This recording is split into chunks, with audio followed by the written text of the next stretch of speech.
नमस्कार। आज के परिप्रेक्ष्य में किसी भी समाज या राष्ट्र का मुख्य उद्देश्य विकास है। विकास को सुनिश्चित करने के लिए हर प्रकार के प्रयास किए जा रहे हैं। अंडमान निकोबार प्रशासन भी द्वीपों के चहुमुखी विकास के लिए प्रयासरत है। विभिन्न क्रियाओं का योजनाएं कर रहा है, जो योजनाएं आती हैं उनका क्रियान्वयन कर रहा है। आज के इस कार्यक्रम में, जिसका नाम है द्वीप विकास और प्रशासन, इसके अंतर्गत हम बात करेंगे परिवहन विभाग द्वारा द्वीपवासियों के लिए या द्वीपों के विकास के लिए मुहैया किए जा रही सेवाओं के बारे में, क्योंकि ये ऐसा विभाग है जो विकास के पथ पर एक महत्वपूर्ण भूमिका निभाता है। इस पर विस्तार से चर्चा करने और आपको जानकारी देने के लिए स्टूडियो में हमारे साथ उपस्थित हैं प्रशासन में परिवहन सचिव श्री विश्वेंद्र जी। सर, आपका कार्यक्रम में स्वागत है।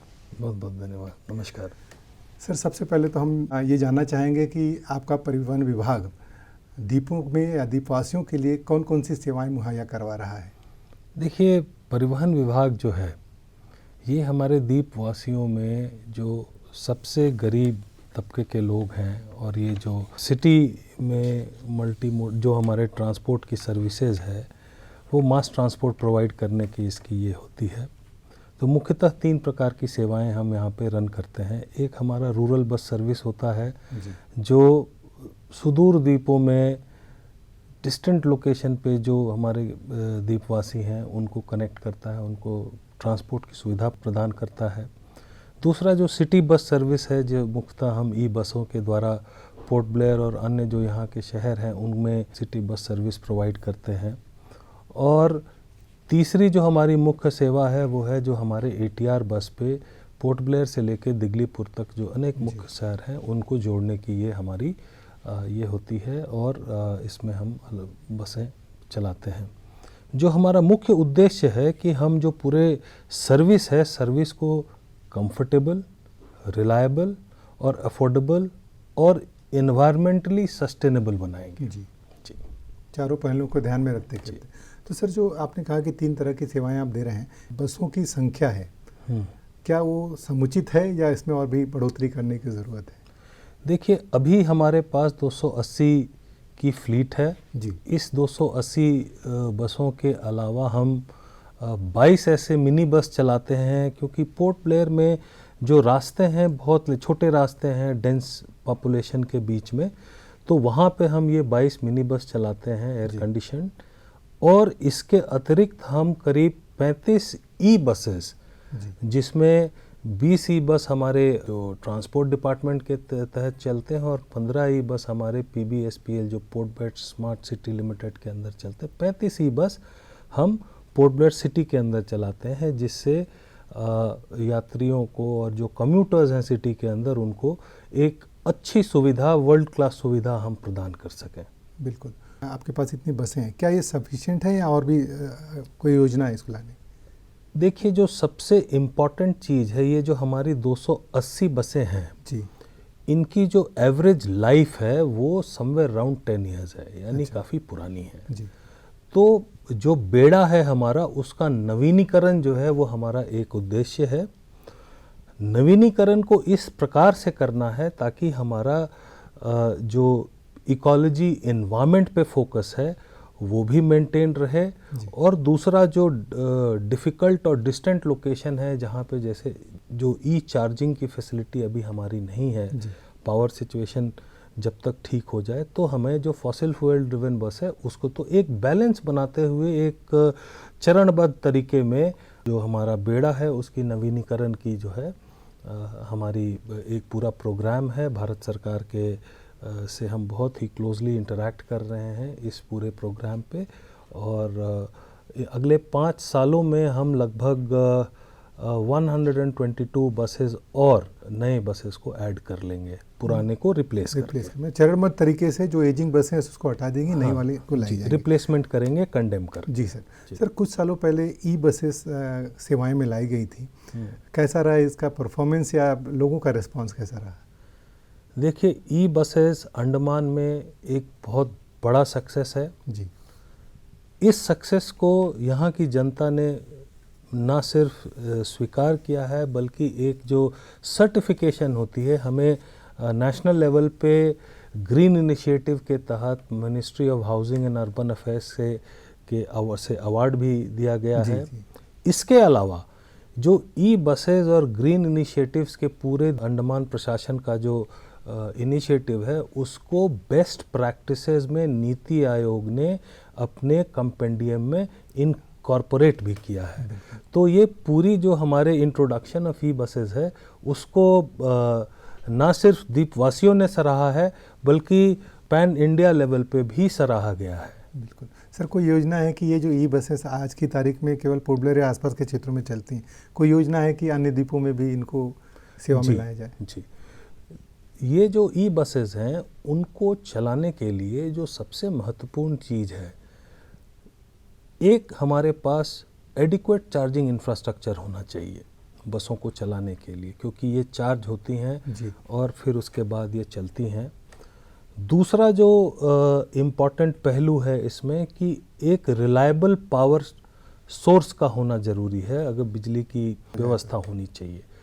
तीसरा जो इम्पॉर्टेंट पहलू है इसमें कि ये ई बसेस एक हम खरीद करके नहीं चला सकते हैं, इसको ओपेक्स मॉडल में चलाना होता है। इन तीनों पहलुओं को ध्यान में रखते हुए भारत सरकार ने नेशनल ई बस प्रोग्राम के अंदर और बहुत सारी जो उनकी स्कीम है उसके अंदर एक पहल की है, जिसमें हमने अगले 5 सालों में 50 ई बसेस को सुदूर इलाकों में, जहाँ पे चार्जिंग इंफ्रास्ट्रक्चर हम पहले लगा लेंगे, वैसी जगहों पे ई बस इंट्रोड्यूस करने का एक हमने डिसीजन लिया है। गृह मंत्रालय को ये एक इंटीमेशन भी कर दी गई है। बिल्कुल सर, जैसे कि ई बसेस को लाने का मुख्य उद्देश्य ये था कि प्रदूषण को रोका जाए और पर्यावरण को सुरक्षित किया जाए। चूँकि अंडमान निकोबार द्वीप समूह में हम देखते हैं कि यहाँ पे बिजली का मुख्य स्रोत जो है जैव ईंधन ही है, तो ऐसे में इसकी प्रासंगिकता कहाँ दिखती है? जब हम प्रदूषण की बात करते हैं तो प्रदूषण 2 प्रकार का है जी। एक है कि जब आप फॉसिल फ्यूल ड्रिवन व्हीकल्स को चलाते हैं तो जो पार्टिकुलेट मैटर है वो ज़मीनी स्तर पे होता है, ग्राउंड लेवल पे होता है, जो हमें डायरेक्टली इम्पैक्ट करता है। जब आप ई बसेस को यूज़ करते हैं तो जो पावर जनरेशन है हमारा, वो उसके प्रॉपर साइंटिफिक तरीके से उसके जो एग्जॉस्ट हैं उसको ये लोग ट्रीट करते हैं, उसकी चिमनीज़ ऊंची होती हैं और जो भी पोल्यूशन वो क्रिएट करती हैं उसका जो डिस्चार्ज होता है वो ग्राउंड लेवल से काफ़ी ऊपर होता है। तो ये एक पहलू है इसका। इसके अलावा ई बस की जो रेलेवेंस है, ये आपको एक रिलायबल, एक कंफर्टेबल, एयर कंडीशन्ड बसेस का एक आपको एक्सपीरियंस देता है। आप किसी से भी बात कीजिए तो वो आपको ये कहेंगे कि अगर हमारे पास चॉइस है अपनी गाड़ी में चलने का और ई बसेस में चलने का, तो वो खुद चुनते हैं कि वो ई बसेस में आएँ, जस्ट बिकॉज कि वो बहुत ही कंफर्टेबल है, रिलायबल है, इस वजह से। जी, ये तो हमारा निजी अनुभव है कि हम प्रेफर करते हैं, काफ़ी कंफर्टेबल है और सेफ भी लगता है, कंफर्टेबल है। सर, एक पहलू हम जानना चाहेंगे कि मुख्य रूप से अगर हम मध्योत्तर अंडमान की बात करें, जब यहाँ से ATR से बसेस चलती हैं डिग्लूपुर तक की, तो 2 पहलू बहुत ध्यान में आता है। एक तो क्या रोड साइड एम्यूनिटीज़ डेवलप की जा सकती हैं या कि ऐसी कोई योजना है? दूसरी, नाइट बसेस बहुत पहले चला करती थी डिग्लीपुर से पोर्ट ब्लेयर, तो लोग रात को ही चढ़ जाते थे, सुबह 9 बजते बजते पोर्ट ब्लेयर पहुँच जाते थे, अपना जो भी ऑफिस के कार थे वो कर लेते थे। तो क्या इसको शुरू करने की कोई योजना है आगे भविष्य में? और रोड साइड एम्यूनिटीज़ के लिए बारे में क्या सोच रहा है विभाग? जो आपने रोड साइड एम्यूनिटीज़ की बात करी है, तो ये एक बहुत ही इम्पॉर्टेंट एस्पेक्ट है ट्रांसपोर्टेशन का। ये जैसे हम कंफर्ट की बात करते हैं कम्यूटर्स को और ट्रैवलर्स को, एक्सपीरियंस की बात करते हैं, तो जो हमारा ATR का स्ट्रेच है, उस स्ट्रेच के अलोंग अलग अलग जगह पे हमारे पास लैंड पार्सल्स हैं जी। तो एक बार में ये सारा हम डेवलप नहीं करेंगे। एक्चुअली ये अभी हमारे करंट फाइनेंशियल ईयर में होल्ड पे इसलिए है क्योंकि ATR का कंस्ट्रक्शन अभी 1 साल लगेगा उसको कंप्लीट होने में। बट इसमें जो डेवलपमेंटल के जो हमारे एक्शन प्लान है उसमें कदमतला और ऐसे पूरी अलग अलग जगह पे जो हमारे लैंड पार्सल्स हैं उसको डेवलप करने की योजना है हमारे पास। नाइट सर्विस के संदर्भ में ये कहना चाहूँगा कि पहले हम इसमें कंप्लीट कवरेज की हमारी प्रायोरिटी है, तो अभी रिसेंटली हमने एक नींबू डेरा से पोर्ट ब्लेयर की सर्विस शुरू की है। जब हमारी कवरेज कंप्लीट हो जाएगी उसके बाद हम जो नाइट सर्विस की बसेस है उसको इंट्रोड्यूस करेंगे। अभी रिसेंटली हम लोगों ने ATR पे 3 नई बसेस, अभी रिसेंटली यूटी एडमिनिस्ट्रेशन ने 14 नई बसेस प्रोक्योर की। उनके प्रोक्योरमेंट के बाद में उनको जैसे जिस जगह इनका डिप्लॉयमेंट हुआ है उस जगह के जो आइकॉनिक लोकेशन है उनके फोटोग्राफ से उसको बस रैप किया गया है और उन 14 बसों में से 3 बसों को ATR सर्विस के लिए लगाया गया है। तो जो ATR का फ्लीट स्ट्रेंथ है वो 3 बसों से बढ़ गया है। ये 3 बस पहले जो अभी गैप्स हैं उसको कवर करेंगी। पूरे गैप्स कवर हो जाने के बाद में हम एडिशनल सर्विसेज जो वहाँ के पॉपुलेशन सिटीज़न की डिमांड है उसको कैटर करने के लिए लगाएंगे। बिल्कुल सर, जो आमतौर पर जो लोग बसों में ट्रैवल करते हैं उनकी कुछ एक शिकायतें रहती है कि बसों में हाई वॉल्यूम म्यूज़िक चला करता है, केवल सरकारी बसें नहीं, जो प्राइवेट बसें उसमें भी जी, तो वो काफ़ी परेशान हो जाते हैं। एक तो ये मुद्दा रहा। दूसरा कि कुछ बसें ऐसी होती हैं कि जहाँ पे केवल स्टॉप लेके पैसेंजर को लेना और छोड़ना होता है, वहाँ पे बसें रुक जाती हैं। ये कुछ चीज़ें हैं जो कि अमूमन रोज़ जो बसों में यात्रा करते हैं उनको परेशान देते हैं। तो ऐसे में इसका निदान कैसे हो सकता है? देखिए, जो हमारा Andaman Nicobar motor vehicle rules है जी, वो ये प्रेस्क्राइब करता है कि आप हाई वॉल्यूम में हाई डेसिबल लेवल्स पे आप बसों के अंदर किसी भी तरह का म्यूज़िक नहीं बजा सकते। इसके लिए जो सॉल्यूशन है वो सॉल्यूशन है एनफोर्समेंट। और एनफोर्समेंट के लिए ट्रांसपोर्ट डिपार्टमेंट और जो हमारा ANP का ट्रैफिक डिवीज़न है उसके साथ जॉइंट एक्सरसाइज हम करते हैं। जी, तो इसको चेक करने के लिए अगर हमें किसी इसमें सिस्टम में पाया जाता है, किसी बस में कोई इस तरीके का सिस्टम पाया जाता है, तो हम उस पूरे सिस्टम को निकाल लेते हैं। इसमें फ्रीक्वेंसी का ही मुद्दा होता है।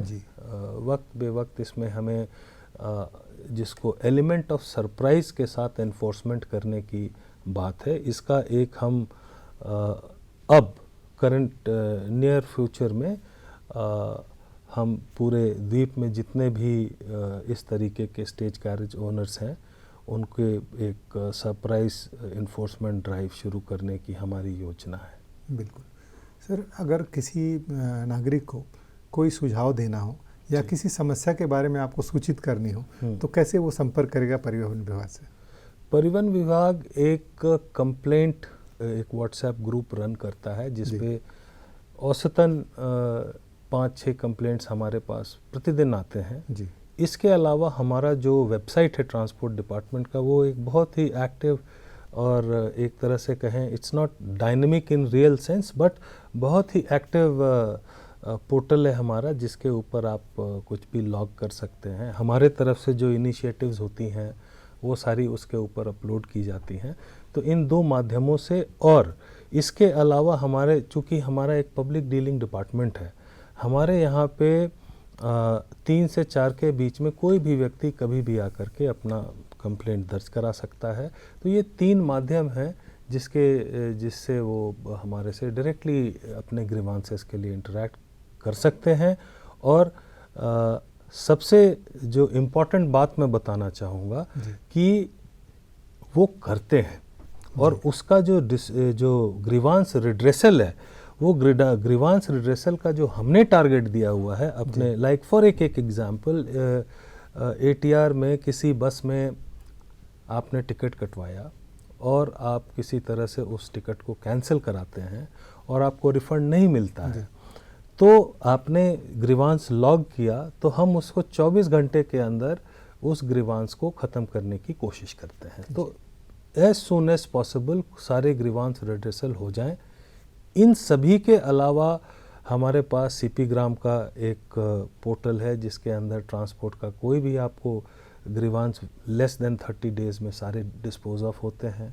LG लिसनिंग पोस्ट होती है, LG का ग्रीवांस पोर्टल है, CS का ग्रीवांस पोर्टल है। तो ये सारे हमारे एक इंस्टीट्यूशनलाइज्ड मैकेनिज़म्स हैं जिसमें हम पब्लिक के ग्रीवांसेस को डायरेक्टली एड्रेस करते हैं। बिल्कुल सर, आपकी बातों से ये लगता है कि जो आम लोग बसों में ट्रैवल करते हैं उनकी समस्याओं से अवगत हैं और उसके निदान के लिए आपने पहले से ही कदम उठाए हुए हैं।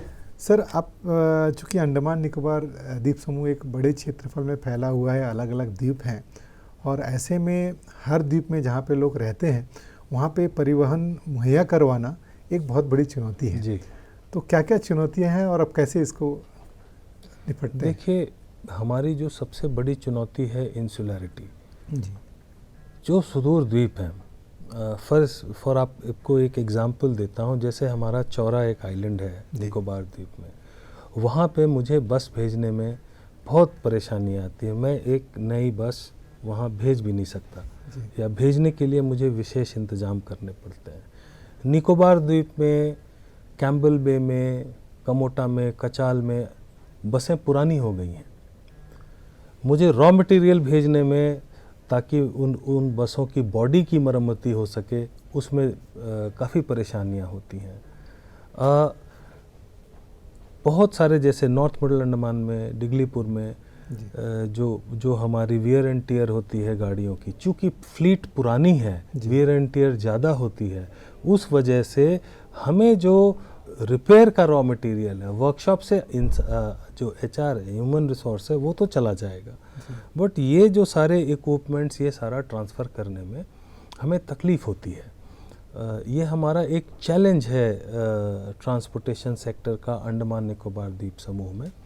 इसको रिड्रेस करने के लिए डायरेक्टरेट ने, विभाग ने जो एक नया स्कीम एक तरह से आप कह लें जो चलाया है, हम इसको डिसेंट्रलाइज कर रहे हैं। अभी हमारा एक सेंट्रल वर्कशॉप है जी।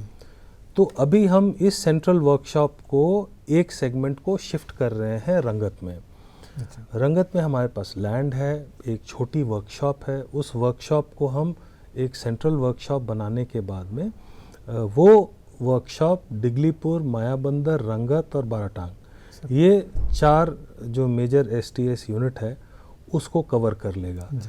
निकोबार में चूँकि छोटे छोटे आइलैंड्स हैं तो हमें सेंट्रल वर्कशॉप से ही केटर करना पड़ता है। उसके लिए कोई डिसेंट्रलाइजेशन का अभी तक हमने ये नहीं किया है, बट उसको फ्लीट मॉडर्नाइजेशन में पहले कवर करने की हमारी प्लानिंग है।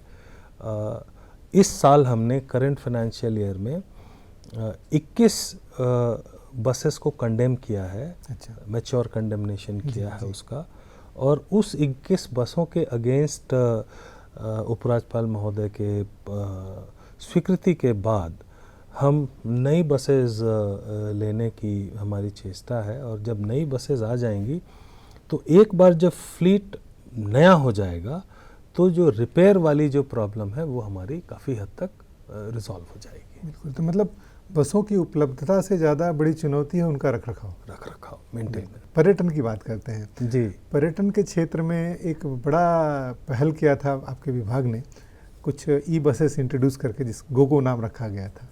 तो कैसा रहा इसका रिस्पांस, और आगे इसको बढ़ावा देने के लिए क्या योजना है विभाग की? देखिए, अगर मुझसे ये पूछा जाए कि उसका रिस्पांस कैसा रहा, तो रिस्पांस के 2 एस्पेक्ट होते हैं जी। एक होता है क्या ये सर्विस हमारे जिस इंटेंडेड सेक्टर को कवरेज, मतलब वो कवर सारे साइट्स को कर रही है कि नहीं। तो हमारी जो गोगो बसेस हैं वो पोर्ट ब्लेयर एंड सराउंडिंग्स के सारे टूरिस्ट इंटरेस्ट के प्लेसेस को कवर कर रही हैं। अब इसकी राइडरशिप क्यों नहीं बढ़ रही है या कम क्यों है, इसका एक हमने जो डिसीजन लिया उस पॉइंट ऑफ टाइम पे कि हम 1 टाइम टिकट लेंगे जी। और चाहे आपको एक जगह जाना हो चाहे सारी जगह जाना है, आपको वो उतने 1 टाइम फेयर पे करना होगा। पर डे के हिसाब से आ जाता है। हाँ, तो इसकी राइडरशिप को इंक्रीज करने के लिए हमें 2 कदम हमने सोच रखा है जो हम उठाएंगे। इसको अभी प्रपोजल स्टेज के ऊपर है ये, इसमें उच्च अधिकारियों से स्वीकृति के बाद इसको हम लागू करेंगे। तो पहला तो ये है कि हम ये जो फिक्स्ड फेयर है इसको फ्लेक्सिबल बनाएंगे। इसमें पॉइंट टू पॉइंट फेयर का हम एक क्लॉज इंट्रोड्यूस करेंगे जिससे इसकी राइडरशिप मेजरली बढ़ेगी। दूसरा, इसमें टूरिज़्म के एस्पेक्ट में बहुत सारे एक पॉइंट है अवेयरनेस का।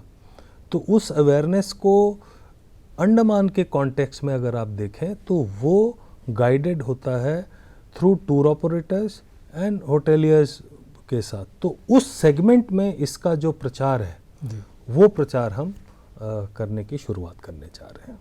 मतलब वो प्रचार एक चुनौती है, जैसे आप मान के चलते हैं कि नहीं, प्रचार। वो चुनौती नहीं है, वो एक रिक्वायरमेंट है। जी तो उसको हम इनिशिएट करने जा रहे हैं। बिल्कुल सर। हम अगर मुख्य भूमि देखते हैं तो परिवहन विभाग अलग अलग राज्यों में एक सिटी साइट सीइंग की तरह सर्विस भी चलाता है।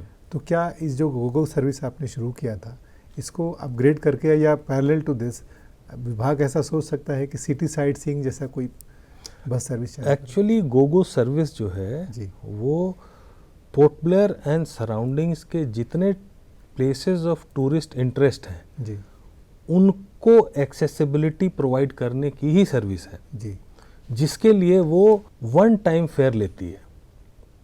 तो उसका नतीजा ये हो गया कि कैरेक्टर ऑफ जो पोर्ट ब्लेयर जो लोग घूमने आते हैं वो टूर ऑपरेटर्स के साथ एसोसिएटेड होते हैं, वो छोटी गाड़ियों में घूमते हैं। जी तो दोनों एस्पेक्ट, जैसा कि मैंने आपको बताया कि एक तो इसको आप फ्लेक्सी मॉड्यूल कर दीजिए फेयर को, वो तो उससे राइडरशिप बढ़ जाएगी और पॉपुलर होगा ये।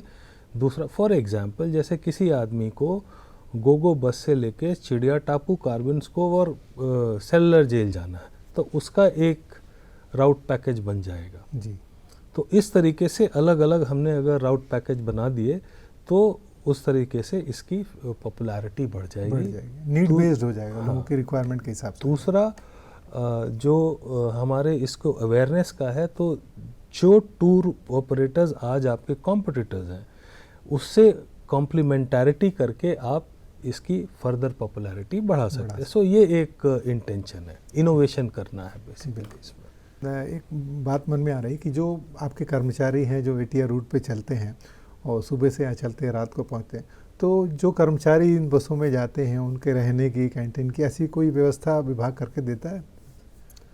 देखिए, हमारे हर एसटीएस लोकेशन पे एक प्रिलिमिनरी अरेंजमेंट और सुविधा अवेलेबल है हमारे ड्राइवर्स के लिए और बस कंडक्टर्स के लिए।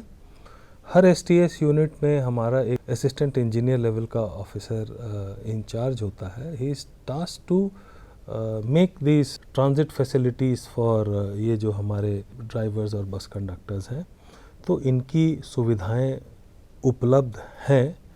स्केची हैं, बहुत ही हाई क्वालिटी नहीं है, बट इसमें निरंतर हम लोग अपग्रेडेशन करते रहते हैं जो एनुअल प्लान है उसके अंदर।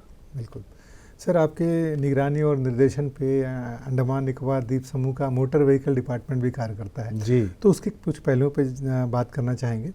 तो बहुत सारी लगभग सारी सेवाएं एमवी डिपार्टमेंट की ऑनलाइन कर दी गई हैं, इस पर कुछ विस्तार से बताना चाहेंगे? हम लोगों ने लगभग 40 के आसपास की सर्विसेज हैं अपने वाहन पोर्टल पे अपने ऑनलाइन कर दिया है। लास्ट ईयर हमने जो परमिट का एक डिफ़िकल्ट सर्विस है उसको भी ऑनलाइन कर दिया और वाहन पोर्टल में कर दिया। जो हैंडीकैप है हमारे पब्लिक का, सिटीजन्स का, कि वो भी उतने टेक सेवी नहीं है, तो उसको अपलोड कैसे करना है, किस तरीके से वो किस पोर्टल को रीच करना है, तो उसके लिए हमने अपने डायरेक्टरेट में एक अलग से एमवी सेक्शन में ये 2 काउंटर हमने बनाया हुआ है जो सिटीज़न को असिस्ट करती है। वो अपने डॉक्यूमेंट्स लेके आते हैं उसको अपलोड करने के लिए। तो ये एक ट्रांजिटरी फेज़ है, जब ये लिटरेसी हमारे सारे सिटीज़न में आ जाएगी या जो यूज़र्स हैं उनके अंदर आ जाएगी, तो घर बैठे वो अपना परमिट ले सकते हैं, सारी सुविधाओं को अवेल कर सकते हैं। तो वो जो ओवरऑल आर्किटेक्चर है, जो स्ट्रक्चर है, वो इन प्लेस है। अब यूज़र्स की जो यूजेबिलिटी है वो जैसे जैसे बढ़ेगी हम इसको अचीव कर लेंगे इस गोल को। दर्शकों, सर ने एक बहुत अच्छी बात बताई कि एमवी डिपार्टमेंट में 2 काउंटर ऐसे बने हुए हैं जिसमें कि दस्तावेज़ों को चढ़ाने का, एप्लीकेशन देने का, जिसने भी सबमिशंस करने हैं उसकी सुविधा है।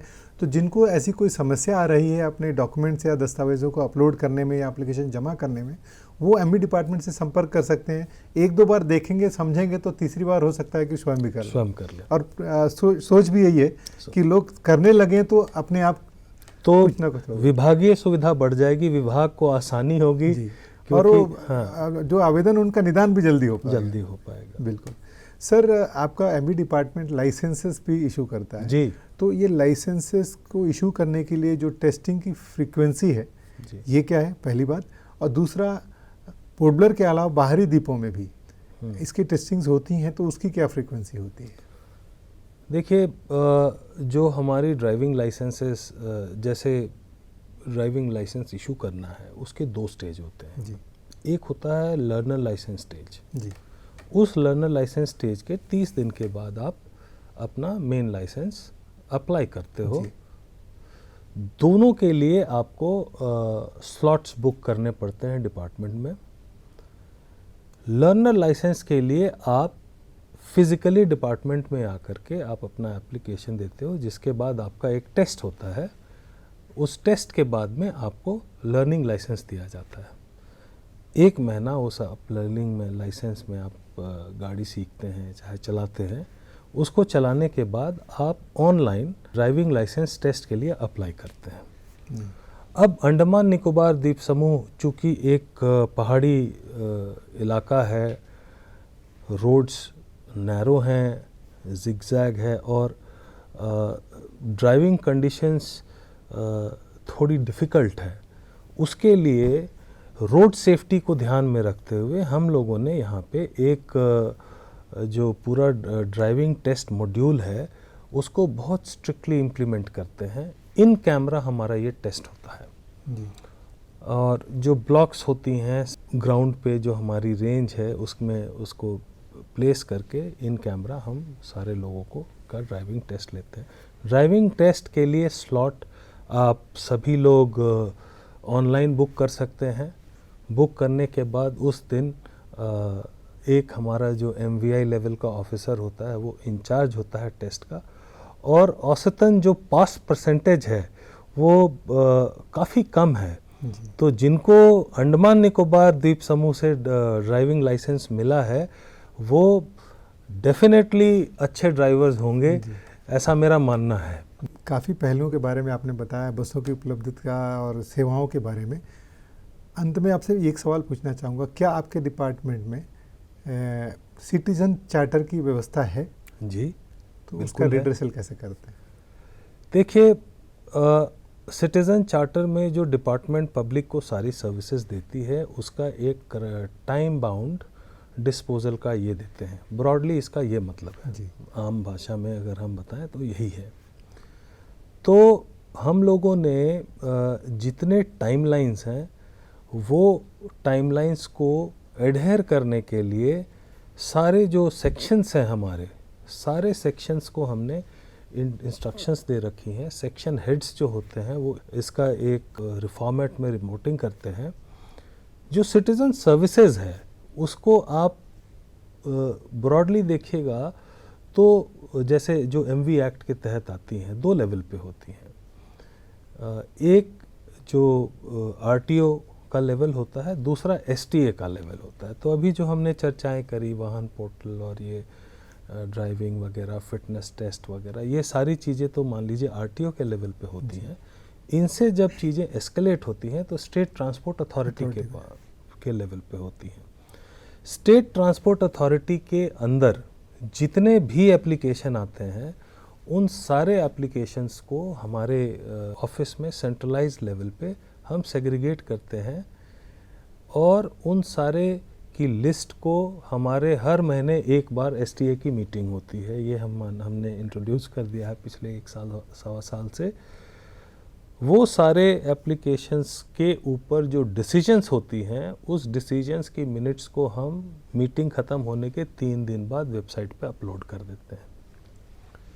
अब डिसीजंस होने के बाद कुछ फीस, कुछ अमाउंट वो सिटीज़न को जमा करानी होती है। जब सिटीज़न वो फीस जमा कराएगा जी, तो उसके बाद उसको वो सर्विस अवेल कर पाएगा। तो ये जो ओनस है वो शिफ्ट होता है सिटीज़न के ऊपर, और ये सारी इंफॉर्मेशन ट्रांसपोर्ट डिपार्टमेंट के वेबसाइट पे आपको अवेलेबल है। और मुझे ये बताते हुए बहुत हर्ष का अनुभव हो रहा है कि पिछले 1 साल में ये सुविधा हमारे STA रिलेटेड जितने भी प्रॉब्लम्स हैं उसको सॉर्ट आउट करती है। बिल्कुल। दर्शकों, आज हमने बात की परिवहन विभाग द्वारा दी जा रही विभिन्न सेवाओं और भावी योजनाओं के बारे में। इस पर हमें जानकारी दे रहे थे प्रशासन में परिवहन सचिव श्री विश्वेंद्र जी। सर, आप इस कार्यक्रम में आए, हमारे दर्शकों को इतनी जानकारी दी और भावी योजनाओं के बारे में बताया, इसके लिए आपका बहुत बहुत धन्यवाद। धन्यवाद। दर्शकों, द्वीप विकास और प्रशासन के अंतर्गत आज हमने परिवहन विभाग से संबंधित बातचीत की। इसी की अगली कड़ी के साथ, अगले विभाग के साथ, उसके विस्तार जानकारियों के साथ और योजनाओं के साथ हम फिर उपस्थित देंगे। तब के लिए अनुमति दीजिए। नमस्कार।